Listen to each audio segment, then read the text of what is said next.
दोस्तों, इस समय अगर सोशल मीडिया पर सबसे ज़्यादा चर्चा किसी चीज़ की चल रही है तो वो हमास और इज़राइल के बीच में जो युद्ध चल रहा है उसकी चल रही है।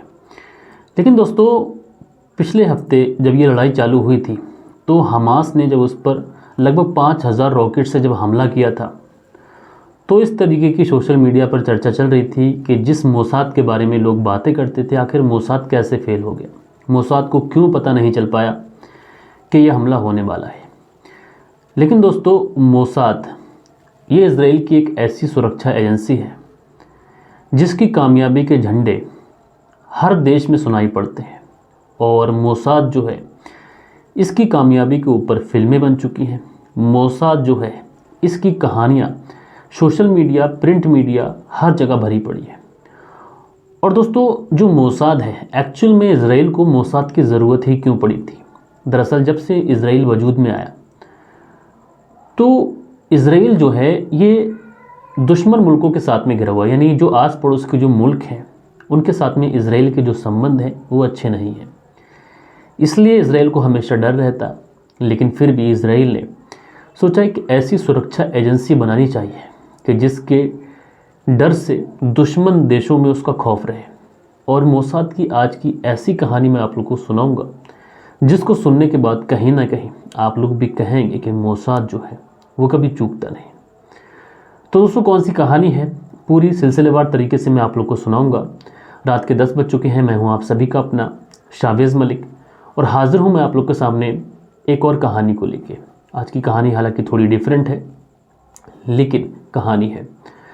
तो दोस्तों, कल के दिन जिन लोगों ने भी कमेंट्स किए थे उनके कमेंट्स भी पढ़ूंगा और आप लोग भी कोई कमेंट्स करना चाहते हैं तो आप लोग कमेंट्स कर दीजिए। चाहे किसी को बर्थडे विश करना चाहते हो, चाहे किसी की सालगिरह की मुबारकबाद देना चाहते हो, चाहे आप लोग ये वीडियो किसी को डेडिकेट करना चाहते हो। तो चलते हैं दोस्तों, सीधा कहानी का रुख करते हैं। दरअसल दोस्तों, आज के हम मोसाद के जिस मिशन की बात करने वाले हैं ये मिशन शुरू होता है 1972 से। दरअसल 1972 में महीना चल रहा था अगस्त लास्ट का और जर्मनी का एक शहर है म्यूनिक, यहीं पर ओलंपिक चल रहा था और इस ओलंपिक के अंदर दुनिया भर की टीमें शामिल हुई थी और इस ओलंपिक के अंदर इज़राइल की भी टीम थी। इज़राइल के खिलाड़ियों ने भी भाग लिया था।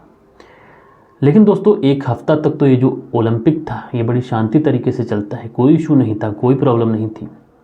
लेकिन उसके बाद एक तारीख आती है सितंबर 1972, यानी कि 5 सितंबर 1972। और 5 सितंबर 1972 को कुछ ऐसा हुआ कि इसी तारीख से मोसाद का एक ऐसा मिशन शुरू होता है जो लगभग 20 साल चलता है। और ये जो मिशन था ये लगभग यूरोप की कई कंट्रियों में चलता है। बिल्कुल फिल्मी स्टाइल में ये मिशन चलता है, लगभग 20 साल चलता है। दरअसल हुआ क्या था 5 सितंबर 1972 को। दरअसल 5 सितंबर 1972 का दिन था और जो ओलंपिक चल रहा था जर्मनी में, तो जब ओलंपिक चलता है तो एक विलेज टाइप का बनाया जाता है जिसमें ओलंपिक की जितनी भी दुनिया से टीमें गई हुई होती हैं वो खिलाड़ी उस विलेज के अंदर रुकते हैं। ओलंपिक का जो शहर होता है तो सब लोग वहाँ पे रुके हुए थे। 5 सितंबर 1972 को जो ओलंपिक का जो विलेज बनाया जाता है उसमें एक दीवार होती है, यानी उस दीवार के अंदर एंट्री लेने के बाद में भी उस विलेज में कोई पहुंच सकता है। तो लगभग 8 लोग जो कि ट्रैक सूट पहने हुए थे और वो 8 लोग इस तरीके की उनकी वेशभूषा थी कि जिससे ये लग रहा था कि ये लोग भी किसी टीम का हिस्सा है और ये लोग दीवार फांदने की कोशिश कर रहे थे। लेकिन उसी समय कनाडा के कुछ खिलाड़ी उसी दीवार की साइड से गुजर रहे थे और कनाडा के खिलाड़ियों ने देखा कि लगभग 8 लोग हैं समथिंग और ये दीवार कूदने की कोशिश कर रहे हैं लेकिन दीवार फांद नहीं पा रहे। लेकिन उनके पहनावे से ऐसा लग रहा था कि जो खिलाड़ी हैं ये शायद किसी टीम का हिस्सा है और दीवार फांदने की कोशिश कर रहे हैं लेकिन दीवार फांद नहीं पा रहे। अब दोस्तों, वो लोग दीवार फांदने की कोशिश कर रहे थे, इधर जो कनाडा के प्लेयर हैं ये उधर से जा रहे थे। अब उनको तो यही लग रहा था कि शायद ये किसी टीम के प्लेयर हैं, इसलिए अनजाने में ये जो कनाडा वाले खिलाड़ी थे ये उन लोगों की मदद करते हैं, यानी उस दीवार को फंदाने में उनकी मदद करते हैं। एक तरीके से उनको उठाते हैं और दीवार उनको फंदवा देते हैं। अब ये जो लोग थे ये अंदर पहुंच जाते हैं 8 के 8। उधर जो कनाडा के खिलाड़ी थे ये वहाँ से चले जाते हैं। अब ये जो लोग थे इनको कहीं से सूचना थी कि आखिरकार जो इजरायली प्लेयर यहाँ पे रुके हुए हैं उनके रूम किधर है। उसके बाद में ये उन रूम्स को ढूंढते हुए आखिरकार उस जगह पहुंचते हैं जहां पर इजरायली प्लेयर थे। अब जब इजरायली जो खिलाड़ी थे, लगभग 11 खिलाड़ी थे, जब ये उस रूम में पहुंचते हैं तो वहाँ पर जो इनका ट्रैक सूट था उसमें कुछ वेपन थे, इनके पास में कुछ हथियार थे, असलहा था। उससे ये उन्हें डराते हैं, धमकाते हैं। और इजरायली जो प्लेयर थे उसमें एक पहलवान टाइप का भी एक प्लेयर था। वो चाकू उठा लेता है, इनसे मुकाबला करने की कोशिश करता है, लेकिन मुकाबला कैसे हो सकता है, इधर वेपन थे, बंदूक थे और उधर चाकू, तो मुकाबला तो था नहीं। इस पूरी झड़प के अंदर इजराइल के 2 खिलाड़ियों की मौत हो जाती है और बाकी के कुछ खिलाड़ी ऐसे होते हैं जो भागने में कामयाब हो जाते हैं और लगभग 8 खिलाड़ियों को, ये जो 8 लोग थे, ये बंदी बना लेते हैं। अब दोस्तों ये जो 8 लोग थे, इन्होंने उन 8 खिलाड़ियों को बंदी तो बना लिया था, लेकिन चूंकि ये खिलाड़ी नहीं थे, गोलीबारी हो चुकी थी उस ग्लोबल विलेज के अंदर और जो जर्मनी की सरकार थी वो भी परेशान थी और ये जो लोग थे, ये 8 खिलाड़ियों को बंदी बना के वहाँ से ले जाते हैं। दरअसल ये जो 8 लोग थे, ये खिलाड़ी तो नहीं थे, लेकिन ये लोग फ़िलिस्तीन के थे, जो फ़िलिस्तीन की लिबरेशन ऑर्गेनाइजेशन है उससे जुड़े हुए लोग थे। और ये लोग दरअसल उन खिलाड़ियों के बदले एक डिमांड रखते हैं और डिमांड ये रखते हैं कि जो इजराइल के अंदर फ़िलिस्तीन लिबरेशन ऑर्गेनाइजेशन के लगभग 234 लोग जो वहाँ की जेलों में बंद हैं, उनको रिहा करा जाए। लेकिन दोस्तों इजराइल, जिसका ये नियम खास है कि वो आतंकवादियों के साथ में किसी भी तरीके की कोई डील नहीं करेगा, किसी भी तरीके का कोई समझौता नहीं करेगा, ये उसका बहुत पुराना रूल है। लेकिन दोस्तों इस तरफ इन लोगों की ये डिमांड थी कि उन लोगों को बरी किया जाए, इधर इजराइल के नागरिक या फिर कहीं काफ़ी ज़्यादा इंपॉर्टेंट खिलाड़ी उन लोगों के कब्जे में थे। तो इजराइल के लिए भी ये काफ़ी ज़्यादा कश्मकश भरा दौर था। जब ये लोग इस तरीके की डिमांड रखते हैं तो इजराइल तो अपने रूल का पक्का था, इसने साफ तौर पर मना कर दिया स्ट्रेट फॉरवर्ड कि हम उन लोगों से कोई भी बात नहीं करेंगे, किसी भी तरीके का समझौता उन लोगों के साथ में नहीं करेंगे। अब ये जो बात थी ये इन टेररिस्ट के पास तक पहुंचती है, ये लोगों तक जब बात पहुंचती है तो ये लोग भी इजराइल को डराने के लिए, इजराइल को धमकाने के लिए जो खिलाड़ी इन्होंने अगवा किए थे उसमें से 2 की हत्या कर देते हैं और 2 की हत्या जो है वो बाहर गेट के फेंक देते हैं। उसके बाद में जो जर्मनी की जो टीम थी वो उन डेड बॉडीज़ को उठाती है। अब आप लोग समझ सकते हैं कि ये कितना बड़ा चैलेंज था इजराइल के लिए उस समय कि 2 खिलाड़ियों की मौत हो चुकी है और सीधा सीधा चैलेंज ये था कि अगर तुम हमारे बंधकों को नहीं छोड़ोगे, जो 234 जो कि इजराइल की कैद में हैं, अगर तुम उन्हें नहीं छोड़ोगे तो हम बाकी के खिलाड़ियों को भी मार देंगे। लेकिन दोस्तों ये जो इजराइल था, इजराइल का इरादा नहीं बदलता है और इजराइल अपने कहे पर पूरी तरीके से कामयाब रहता है और वो कहता है कि हम इन लोगों के साथ में किसी भी तरीके की कोई डील नहीं करेंगे, कोई समझौता नहीं करेंगे। अब दोस्तों दुनिया का चाहे वो कोई भी मुल्क हो, जब ओलंपिक के अंदर इस तरीके की बात हुई, इस तरीके की घटना हो गई, तो एक बहुत बड़ी घटना थी अपने आप में। तो हर मुल्क की जो निगाह थी वो इजराइल के ऊपर थी। दरअसल दोस्तों उस समय दुनिया के लोग इजराइल की तरफ इसलिए भी देख रहे थे, वो देखना चाह रहे थे कि आखिर इजराइल अपने बंधकों को कैसे छुड़ाएगा, जो उसके कुछ खिलाड़ी अगवा किए गए हैं उनको कैसे छुड़ाएगा या फिर उन्हें यूं ही मरने देगा। इधर ये सारी बातें चल रही थी, लेकिन इजराइल साफ तौर पे मना कर चुका था कि वो उन टेररिस्ट के साथ में किसी भी तरीके की कोई डील नहीं करेगा, किसी भी तरीके का कोई कॉम्प्रोमाइज़ नहीं करेगा। अब इसी बीच में जो इजराइल है, वहाँ की जो गोल्डन मेयर है, वहाँ उस समय प्रधानमंत्री थी। तो यहाँ की जो गवर्नमेंट है इजराइल की, ये जर्मनी की गवर्नमेंट से कांटेक्ट करती है और वहाँ से कांटेक्ट करने के बाद में ये लोग कहते हैं कि हम अपनी स्पेशल फोर्स जर्मनी में भेजना चाहते हैं। दरअसल जो ओलंपिक का विलेज है वहाँ पर भेजकर हम अपने खिलाड़ियों को रेस्क्यू करना चाहते हैं, हम अपने खिलाड़ियों को अपने तरीके से वहाँ से छुड़ाना चाहते हैं। अब दोस्तों ओलंपिक, जो कि आप सभी लोगों को पता है, एक बड़ा त्यौहार जैसा होता है और पूरी दुनिया के खिलाड़ी वहाँ पे पार्टिसिपेट करते हैं, एक बहुत बड़ा खेल होता है। तो जर्मनी सोच रहा था कि अगर इजराइल यहाँ पर अपनी स्पेशल फोर्स भेजता है तो इसमें अगर ज़्यादा खून खराबा हो गया और कुछ चीज़ें अगर ज़्यादा गड़बड़ हो गई तो उसकी पूरी दुनिया के अंदर बड़ी बदनामी हो जाएगी। इसलिए जो जर्मनी है वो इजराइल से कहता है कि हम तुम्हारी स्पेशल फोर्स को यहाँ पर आने के लिए अलाउड नहीं करेंगे, क्योंकि दोस्तों अगर किसी भी देश में कोई स्पेशल फोर्स भेजना होती है तो उस देश की परमिशन लेना पड़ती है जहाँ पर स्पेशल फोर्स जो है वो भेजी जाती है। तो जर्मनी जो है वो साफ तौर से इनकार कर देता है। अब दोस्तों जर्मनी तो मना कर चुका था, लेकिन धीरे धीरे समय गुजर रहा था और इजराइल के जो खिलाड़ी थे ये अभी भी बंधक थे। अब इजराइल तो साफ तौर पे मना कर चुका था कि वो किसी भी तरीके की डील नहीं करेगा और कहीं ना कहीं जिन लोगों ने, जो फ़िलिस्तीन लिबरेशन ऑर्गेनाइजेशन से जुड़े हुए लोग थे, जो टेररिस्ट थे, उनको भी ये लग चुका था कि जो इजराइल है ये उनकी बात नहीं मानेगा। लेकिन जर्मनी जो है वो अपनी तरीके से कोशिश कर रहा था। जर्मनी हर मुमकिन कोशिश करता है कि किसी भी तरीके से कोई समझौता हो और उसके यहाँ जो खेल चल रहा है उसमें कुछ बड़ी बाधा ना आए। लेकिन इधर जो लोग थे, जो 8 लोग उन आतंकवादियों ने बंदी बनाए थे, उनकी जान को लेकर भी लगातार जर्मनी को चिंता थी। अब जो आतंकवादी थे ये कहते हैं कि ठीक है, अगर इजराइल हमारी बात नहीं मानता है और उन 234 लोगों को नहीं छोड़ता है तो हमारे लिए ऐसा किया जाए कि हमको यहाँ से बाहिफाजत निकलने दिया जाए, और जिन लोगों को हमने बंधक बनाया है उन लोगों को हम अपने साथ बंधक बना के ले जाएंगे। अगर ऐसा नहीं करने दिया गया तो इन सारे के सारे लोगों को हम लोग यहीं पे मार देंगे। अब दोस्तों, जब ये इस तरीके की डिमांड रखते हैं कि इनको बाहिफाजत जो है वहाँ से निकाला जाए, एयरपोर्ट तक इन्हें बस दी जाए, उसके बाद इन्हें फ्लैट दी जाए, तो ये जो शर्तें थी ये कहीं ना कहीं बड़ा अजीब सी शर्तें थी। लेकिन जो जर्मनी है ये सोचता है कि हो सकता है कि इसके ज़रिए कुछ रास्ता निकले। दरअसल ये लोग उस विलेज से बाहर तो निकले और एयरपोर्ट तक बस से जब ये लोग जाएंगे तो इसके बीच में हमारे पास एक मौका रहेगा कि हम लोग किसी ऑपरेशन के तहत जो खिलाड़ी बंधक बनाए गए हैं उनको छुड़ा सकें और ये जो आतंकवादी हैं इनका शूट आउट कर सकें। अब दोस्तों, बस मुहैया कराई जाती है, बस आती है और ये जो 8 आतंकवादी थे ये उस बस में बैठते हैं और साथ के साथ जो 8 बंधक थे इजराइल के ये भी उस बस में बैठते हैं। और दोस्तों, जो टाइमिंग होती है ये लगभग शाम की टाइमिंग होती है, यानी कि अंधेरा होने वाला होता है। अब जो बस थी ये म्यूनिख एयरपोर्ट के लिए निकलती है और म्यूनिख एयरपोर्ट पर जगह जगह जो जर्मनी थी उसने शार्प शूटर बिठा लेते हैं, यानी किसी भी बीच में अगर कोई मौका मिले तो इन आतंकवादियों को मार गिराया जाए और जो इजराइल के प्लेयर हैं इन्हें छुड़ाया जा सके।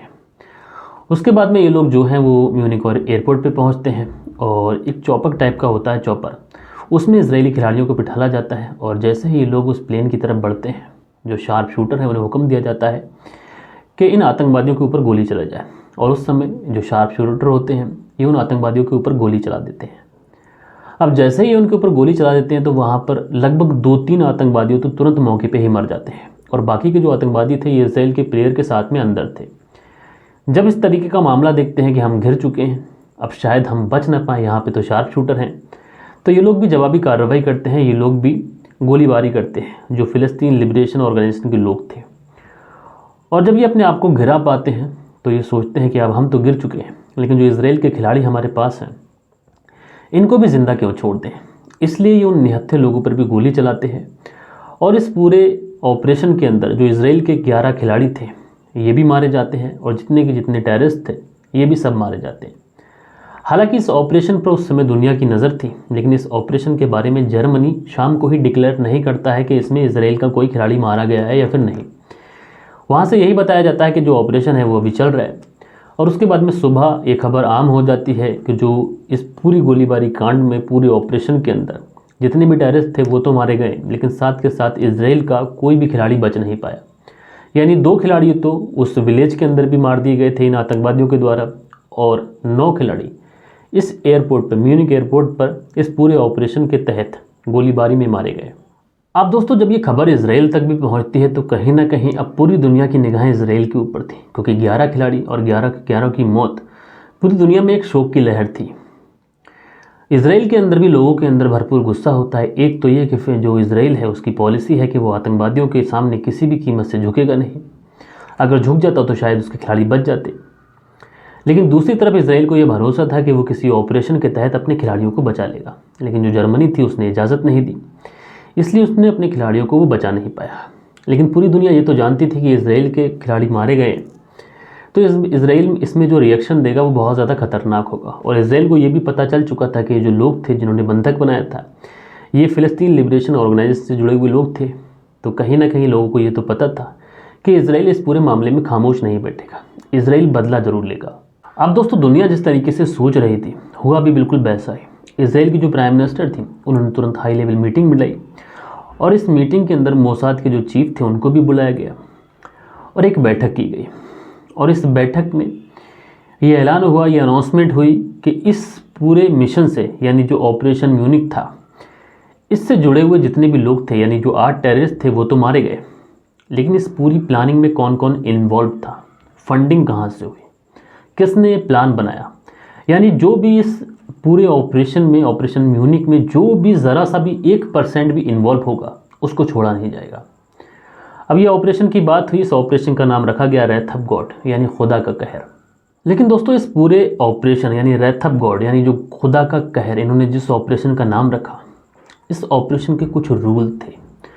और रूल ये थे कि इस ऑपरेशन में जो भी कमांडर जाएंगे मोसाद के, जो भी मोसाद के लिए काम करते हैं, वो ना तो अपनी फैमिली से इस बारे में जिक्र करेंगे कि वो किस मिशन पे जा रहे हैं, और साथ के साथ वो लोग ये भूल जाएं कि उनकी कोई फैमिली भी है, क्योंकि पता नहीं दुनिया के किस किस कोने पे उन्हें जाना पड़ सकता है।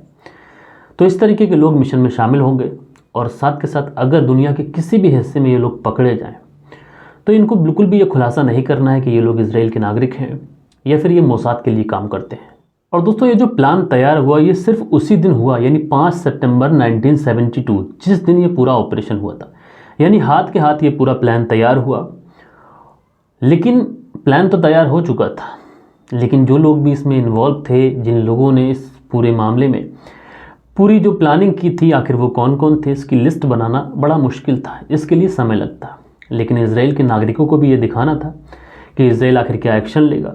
इसलिए इजराइल लेबनान और सीरिया में कुछ जगहें चुनता है जहां पर फ़लस्तीन लिबरेशन ऑर्गेनाइजेशन के कुछ कैंप थे। लगभग 10 ठिकानों को उनके चुनता है और उन पे बड़ा बमबारी करता है। और ये सिर्फ 2 दिन के बाद करता है, यानी 7 सितंबर 1972 को ये इस तरीके से उनके कैंपों पर बमबारी करता है, जिससे एक तरीके से जो इजराइल का खौफ है वो बना रहे। लेकिन दोस्तों इजराइल ने जिन कैंपों पर बम बरसाए थे, इसमें लगभग 200 लोगों की मौत हुई। कुछ लोग फ़लस्तीन लिबरेशन ऑर्गेनाइजेशन से जुड़े हुए थे, लेकिन बहुत सारे आम लोग भी इसमें मारे गए। और इस बात को लेकर काफ़ी ज़्यादा हंगामा भी हुआ कि कुछ आम इंसान भी मारे गए इस पूरे हमले के अंदर। लेकिन दोस्तों उस समय जो इजराइल की जो प्रधानमंत्री थी गोल्डा मेयर, ये जो एक्शन था ये तो सिर्फ लोगों को दिखाना था, लेकिन उनका जो मिशन था वो कुछ और था। उनका मिशन था कि इस पूरे जो हुआ था उनके 11 खिलाड़ियों के साथ में और जो पूरी प्लानिंग की गई थी, इस पूरे मिशन के अंदर जो भी शामिल हो वो एक एक बचना नहीं चाहिए। अब दोस्तों जो मोसाद से जुड़ी हुई जो उनकी खुफिया एजेंसी थी, वो जब इसमें काम करती हैं और कुछ समय लगता है इसके लिए, जो लिस्ट बनाई जाती है, तो पता चलता है कि जो फ़लस्तीन लिबरेशन ऑर्गेनाइजेशन से जुड़े हुए लोग थे जो इस पूरे प्लान में शामिल थे, वो यूरोप की अलग अलग और बड़ी से बड़ी कंट्रियों में बैठे हुए हैं, जो किसी तरीके से फ़लस्तीन लिबरेशन ऑर्गेनाइजेशन के लिए काम करते हैं। लेकिन दोस्तों मोसाद के लिए ये बड़ा एक कठिन समय भी था, क्योंकि यूरोप के अलग अलग देशों में और अभी लिस्ट पूरी भी नहीं बन पाई थी, क्योंकि इस पूरे मिशन में जो लोग भी जुड़े हुए थे ये अलग अलग जगहों पे अलग अलग जगह नाम बदल के रह रहे थे। अब दोस्तों इजराइल के लिए ये मुश्किल तो था, लेकिन नामुमकिन नहीं था। इसलिए इजराइल अपनी टीम को तैयार करता है, मोसाद के जो अलग अलग टीमें होती हैं इनको तैयार करता है, क्योंकि उस जगह पहुंचना भी था, लेकिन मोसाद के नाम से नहीं पहुंचना था। इसलिए इस मिशन से जुड़े हुए सभी लोगों के अलग अलग देशों के पासपोर्ट बनवाए जाते हैं, आयरिश हो या फिर ब्रिटिश हो या फिर यूरोपीय, अलग अलग नामों से पासपोर्ट बनाए जाते हैं, अलग अलग एड्रेस होता है, नया नाम, नया चेहरा, नया पासपोर्ट। और ये जो लोग हैं पूरी लिस्ट बनाते हैं, और उस लिस्ट के हिसाब से जो जो लोग उस मिशन में शामिल थे उनको मारने के लिए, उनको इस दुनिया से हमेशा हमेशा के लिए विदा करने के लिए ये लोग अपने मिशन पर निकल पड़ते हैं। अच्छा, मोसाद ने इन सारे लोगों की लिस्ट तो बना ली थी, और जो उसकी जो टीमें थी ये निकल तो रही थी उन सारे लोगों की लिस्ट लेने के बाद में, लेकिन जो लोग इस म्यूनिक जो इंसिडेंट हुआ था इसके अंदर जो लोग शामिल थे फ़लस्तीन लिबरेशन ऑर्गेनाइजेशन के, इन लोगों को भी पता था कि इस बारे में जो इजराइल है ये अपना रिएक्शन ज़रूर देगा और मोसाद उनको ज़रूर ढूंढेगी। इसलिए बहुत सारे लोग इसमें अंडरग्राउंड भी होते हैं, और कुछ जो बड़े नाम होते हैं उनकी जो सिक्योरिटी होती है ये बहुत ज़्यादा बढ़ जाती है। तो मोसाद के लिए ये भी प्रॉब्लम थी, तो आखिर इन लोगों तक पहुँचा जाए तो कैसे पहुँचा जाए। क्योंकि दोस्तों जो मोसाद थी अपनी लिस्ट तो बना चुकी थी, इसलिए ये पीछे भी नहीं हट सकती थी। इसलिए ये अपने मिशन में जो इन्हें करना था ये उसके लिए निकल जाते हैं। और इस पूरे इंसिडेंट का जो पहला बदला मोसाद लेती है, ये लेती है 16 अक्टूबर 1972, यानी लगभग 1 महीने बाद ही। और जो शिकार होता है इसमें, जो पहला व्यक्ति जिसकी हत्या की जाती है, इसका नाम था अब्दुल ज़ायतरा, जो कि फ़लस्तीन लिबरेशन ऑर्गेनाइजेशन से जुड़ा हुआ था और ये एक ट्रांसलेटर था। ये खाना खा के लौट रहा था कि उसी समय मोसाद की जो टीम के 2 मेंबर होते हैं वो इसको गोली मार देते हैं। दरअसल जो अब्दुल ज़ायतरा था ये रुका हुआ था रोम की इटली में, और रोम के इटली में था। मोसाद के एजेंटों को खबर लगती है, वो रोम पहुंचते हैं और इसको गोली मार देते हैं। ये पहला बदला था जो मोसाद ने अपने खिलाड़ियों के बदले में लिया था। उसके बाद में मोसाद जब अपने खिलाड़ियों का दूसरा बदला लेता है, जो दूसरा शिकार होता है, इसका नाम होता है डॉक्टर महमूद हमशारी, जो कि उस समय फ्रांस में होता है, पेरिस में। और दोस्तों मोसाद की जो एजेंट थी ये पत्रकार बनकर उससे मिलती है, उसे अपार्टमेंट में बुलाती है। जब वो अपार्टमेंट में आता है तो उसी समय उसका जो अपार्टमेंट था उसमें टेलीफोन के नीचे एक बॉम्ब लगा दिया जाता है। अब जैसे ही ये अपने रूम में जाता है, इसे एक कॉल आता है और कॉल जब ये उठाता है तो पता चलता है ये डॉक्टर महमूद हमशारी है। तो उस डिवाइस को एक्टिव कर दिया जाता है जिससे बॉम्ब लगा था और वहाँ पर अपार्टमेंट में एक बड़ा ब्लास्ट होता है। हालांकि जो महमूद हमशारी था ये उस समय मरता नहीं है। तकरीबन उस बॉम्ब ब्लास्ट से 1 महीने के बाद हॉस्पिटल में इसकी मौत हो जाती है। और ये जो पूरा बदला लिया गया था ये 8 दिसंबर 1972 को, यानी 5 सितंबर को ये घटना हुई थी। उसके बाद में 16 अक्टूबर 1972 को पहला निशाना बनाया गया, उसके बाद दूसरा निशाना बनाया गया लगभग 2 महीने के बाद 8 दिसंबर 1972 को। अब इन 2 लोगों को मारकर जो इजराइल है, जो उसकी जो सुरक्षा एजेंसी है मोसाद, उसने एक तरीके से दुनिया को बता दिया था कि उसके साथ में पंगा लेना बड़ा मुश्किल है। अब 2 लोगों को तो रास्ते से वो हटा चुके थे। उसके बाद अगले कुछ महीनों में 4 अलग अलग देशों में 4 और लोगों का जो इनकाउंटर है ये मोसाद के एजेंट करते हैं। और ये पूरा मिशन चल ही रहा था कि इसी बीच में एक नाम सामने आता है जिसका नाम होता है सालेम। अब दोस्तों सालेम जो था ये बड़ा मास्टरमाइंड था उस पूरे इंसिडेंट में, जिसने खिलाड़ियों को बंधक बनवाया था और उनके रिहा करने के एवज़ में 234 जो फ़िलिस्तीनी लिबरेशन ऑर्गेनाइजेशन से जुड़े हुए लोग जो इजराइल में कैदी थे उनको छुड़ाने की बात कही गई थी। अब दोस्तों सालेम तक ये लोग पहुंचते हैं लेकिन मिशन नाकाम रहता है। और इसी बीच में 1973 में ये जो सालेम था इस तक मोसाद के एजेंट पहुंचते भी हैं और जो सालेम के कुछ अलग अलग साथी होते हैं वो इसमें मारे जाते हैं। इसी बीच में मोसाद को खबर मिलती है कि इस पूरे प्लानिंग में कुछ लोग ऐसे भी हैं जो लेबनान में छुपे हुए हैं। अब लेबनान में भी अलग अलग जगहों पे मोसाद जो है वो अपनी कार्रवाई करता है। इसी बीच में पता चलता है कि एक ऐसा मास्टरमाइंड है जो कि बैरूत में छुपा हुआ है। बैरूत में वो एक होटल में रहता है और उस होटल में ये सिर्फ शाम के वक्त आता है, यानी रात को आता है और सुबह गायब हो जाता है। इसलिए उसकी पूरी लोकेशन ट्रैक की जाती है, क्या करता है, कहाँ जाता है, कब आता है, किस टाइम सोता है, खाता है, पीता है, सब पता किया जाता है। और उसके बाद में उसका जो रूम था उसी के रूम के सामने वाला जो रूम है ये मोसाद का एजेंट किराए पर लेता है और उस रूम में शिफ्ट हो जाता है। उसके बाद में उसका जो सामने वाला जिस रूम में वो व्यक्ति रह रहा था उसकी चाबी वगैरह का इंतज़ाम किया जाता है। अब दोस्तों मोसाद का जो एजेंट था ये सामने वाले रूम में रहने लगा था, उधर वो जो व्यक्ति है वो रात के समय आता और दिन में चला जाता। इसलिए किसी तरीके से उसके गेट की चाबी का इंतज़ाम किया जाता है और उसके ही बेड के नीचे एक बॉम्ब लगा दिया जाता है। लेकिन दोस्तों मोसाद के एजेंटों के लिए ये पता करना भी बहुत ज़्यादा ज़रूरी था कि उस बेड पर आखिर वो व्यक्ति सोया है या फिर नहीं सोया, क्योंकि अगर वो उस समय बेड पर नहीं हुआ तो उसकी मौत नहीं हो पाएगी ब्लास्ट के अंदर, यानी एक तरीके से जो बॉम्ब है वो ज़ाया हो जाएगा और एक तरीके से वो भी अलर्ट हो जाएगा। इसलिए वो अलग अलग खुफिया तरीक़ों से उसकी निगरानी करते हैं कि कब वो बेड पर लेटता है, कब नहीं लेटता है। और उसके बाद में जैसे ही वो रूम में आता है और जैसे ही वो अपने बेड पर लेटता है सोने के लिए, उसी समय मोसाद की एजेंट को खबर मिलती है कि वो अपने बेड पर लेट चुका है और उसी समय उस बॉम्ब ब्लास्ट को कर दिया जाता है। उस बॉम्ब ब्लास्ट में उसकी भी मौत हो जाती है। इधर दोस्तों ये जो ऑपरेशन है ये 1972 में शुरू हुआ था और अलग अलग जगहों में अलग अलग देशों में मोसाद के जो एजेंट थे वो अपने बदले को ले रहे थे। इस बीच में अगर मैं आप लोगों को बताऊं कि मोसाद के लोगों ने जिन लोगों को भी मारा था, जिन लोगों को गोली से मारा था, यानी कि अगर किसी को गोली से मारा गया था तो उसको लगभग 11 गोली मारी गई थी। अब इस 11 गोली को मारने के पीछे रीज़न ये था कि 11 खिलाड़ी इजराइल के मारे गए थे, यानी हर खिलाड़ी की तरफ से 1 गोली। लेकिन दोस्तों इस बीच में मोसाद से एक चूक भी होती है। अब चूक होती है मोरक्को में। दरअसल मोसाद की लिस्ट में जो एक नाम था वो एक वेटर का था जो कि बेकसूर था। अब मोसाद को खबर मिलती है कि ये जो वेटर है ये मोरक्को में है। उसके बाद में मोरक्को में जाकर उस वेटर को मारा जाता है। लेकिन जो नॉर्वे की पुलिस होती है, जब इसमें पूरी नॉर्वे की पुलिस जब इसमें पकड़ा धकड़ी करती है तो लगभग मोसाद के 6 जो एजेंट होते हैं, 6 एजेंट वो पकड़े जाते हैं। और उसी समय दुनिया को पहली बार पता चलता है कि जो म्यूनिख ओलंपिक में जो इसराइल के 11 खिलाड़ी मारे गए थे, यानी कि उसके 10 साल बाद भी इसराइल अपना ऑपरेशन चला रहा है और उन लोगों को मार रहा है जो इस पूरे मिशन में शामिल थे। उसके बाद इसराइल के ऊपर अंतर्राष्ट्रीय प्रेशर भी पड़ता है कि इस तरीके से ऑपरेशन चला रहे हैं और कुछ इसमें निर्दोष लोग भी मारे गए। उसके बाद में इसराइल कुछ समय के लिए अपने ऑपरेशन को रोक देता है, लेकिन इसराइल जो ठान चुका था वो ठान चुका था। इसके बाद भी अलग अलग जगहों पे जाकर वो अलग अलग लोगों को मौत के घाट उतारता है। और दोस्तों इसमें जिन खिलाड़ियों को मारा गया था उनका बदला लेने के लिए जिन लोगों को गोली से मारा गया उनको 11-11 गोली, जो कोई बम ब्लास्ट में मारे गए उनको बम ब्लास्ट से मारा, और किसी को पॉइजन दे के भी मारा गया था, यानी जहर दे के भी मारा गया था। लगभग साल 1988 तक ये पूरा ऑपरेशन चलता है और दुनिया के अलग अलग देशों में जाकर ये जो लोग हैं इस पूरे जो इनके खिलाड़ी मारे गए थे उसका बदला लेते हैं।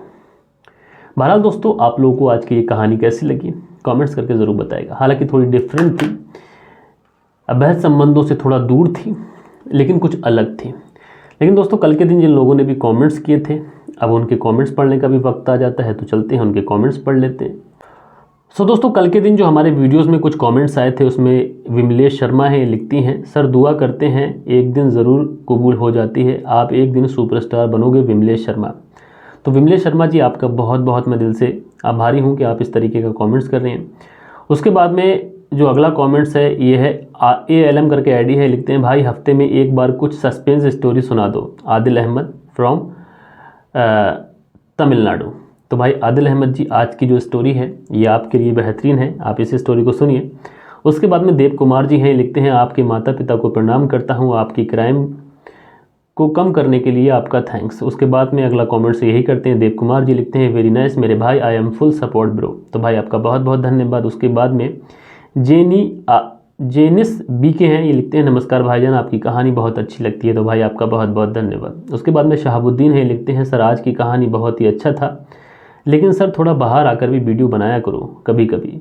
तो मैंने आपके कमेंट्स का जवाब दिया तो था कि बाहर थोड़ा सा नॉइज़ की प्रॉब्लम रह रही है, थोड़ा सा आवाज़ आती है बैकग्राउंड में, इसलिए आपको क्लियरली सुनाई नहीं देगा। उसके बाद में जो अगला कमेंट्स है ये है राघव सिंह का, ये कहते हैं की प्रोग्रेस। तो भाई आपका बहुत बहुत धन्यवाद। उसके बाद में इन्फो वीडियो कलेक्शन है, ये लिखती हैं, दुनिया में क्राइम तो बहुत होते हैं लेकिन यूपी में कुछ ज़्यादा ही होते हैं, माय नेम इज़ आमना। तो आमना जी ऐसा नहीं है कि यूपी में ही ज़्यादा क्राइम होते हैं, अगर आप लोग देखेंगे तो दुनिया के हर हिस्से में क्राइम हो रहे हैं। उसके बाद में फैशन डिज़ाइनर हैं, ये लिखते हैं, हम लोग वेट करेंगे और कोशिश करेंगे कि 100 के पूरे होने पर शेयर करके मिठाई का भी वेट करेंगे भैया। गुड़िया कुमारी, तो गुड़िया कुमारी जी आप बस वेट करते रहिए, जैसे ही 100 के होंगे आपके एड्रेस पर आपकी मिठाई के पैसे या फिर मिठाई का डिब्बा ज़रूर पहुंचेगा। उसके बाद में सुबोध कुमार जी हैं, ये कहते हैं, anything possible now A days for money very disturbing women. तो पैसे के लिए लोग कुछ भी कर रहे हैं, ये सुबोध कुमार जी लिखते हैं BSF सिल्लीगुड़ी से। तो भाई आपका बहुत बहुत धन्यवाद। उसके बाद में भाई मेरा नाम आदिल अहमद है, ALM नहीं। तो भाई आपकी आईडी पर लिखा हुआ था ALM, इसलिए मैं पढ़ता हूँ, अगर आप अपना नाम नीचे कमेंट्स में मेंशन कर देंगे तो कोई प्रॉब्लम नहीं होगी। उसके बाद में नौशाद खान है, लिखते हैं, ऐसे लोग यूपी में भरे पड़े हैं सर जी। यूपी में जो हमारी करंट गवर्नमेंट है योगी जी की, ये अच्छी तरीके से इन लोगों का सफाया कर रही है। उसके बाद में हरजिंदर सिंह है, ये लिखते हैं, only money problem, Harjinder from USA। तो हरजिंदर सिंह जी आपका बहुत बहुत धन्यवाद। उसके बाद में जो अगला कमेंट्स है ये लिखते हैं, अस्सलाम वालेकुम शाबिज भाई, मैं दिलबर खान दुबई से, मेरी वाइफ सोनम मुझसे नाराज़ है, मैं चाहता हूँ वो मुझसे नाराज़ ना हो, आप वीडियो में बोल देना प्लीज़। तो भाई दिलबर खान जी आपकी जो वाइफ है सोनम वो आपसे नाराज़ है, हो सकता है कि आपने किसी तरीके से उनका दिल दुखाया हो, लेकिन सोनम जी मैं आपसे कहना चाहूँगा कि आपके जो पति हैं आपसे बहुत मोहब्बत करते हैं, इसलिए आप उनसे नाराज़ ना हो। परदेश में हैं, आपके लिए आपकी फैमिली के लिए पड़े हुए हैं, तो आप कम से कम उनकी एक तरीके से उनका ख्याल रखें। और उसके बाद में सुनील त्यागी हैं, लिखते हैं, आपकी कहानियाँ समाज का आईना है, रीनू सुनील त्यागी सियाना बुलंदशहर से। भाई आपका बहुत बहुत धन्यवाद। उसके बाद नासिर पठान हैं, ये अपनी स्टोरी लिखते हैं। मैं आपको बताना चाहूँगा कि आप मेरे इंस्टाग्राम पे जाइए, अबाउट सेक्शन में आप लोग को मेरा इंस्टाग्राम का लिंक मिल जाएगा और वहाँ जाने के बाद में आप लोग हमें फॉलो करके अपनी कहानी जो भी है बता सकते हैं। उसके बाद में जो अगला कमेंट्स है ये रोहित का है, तो भाई आपका बहुत बहुत धन्यवाद। उसके बाद में भूप सिंह है, भूप सिंह लिखते हैं, हनुमानगढ़ राजस्थान से मैं आपकी कहानी देखता हूँ। तो भाई आप सब लोगों का बहुत बहुत धन्यवाद। तो दोस्तों ये कुछ कमेंट्स थे जो कल के दिन आप लोगों ने किए थे। आशा करता हूँ ये वीडियो आप लोग को पसंद आई होगी, थोड़ा हटके थी।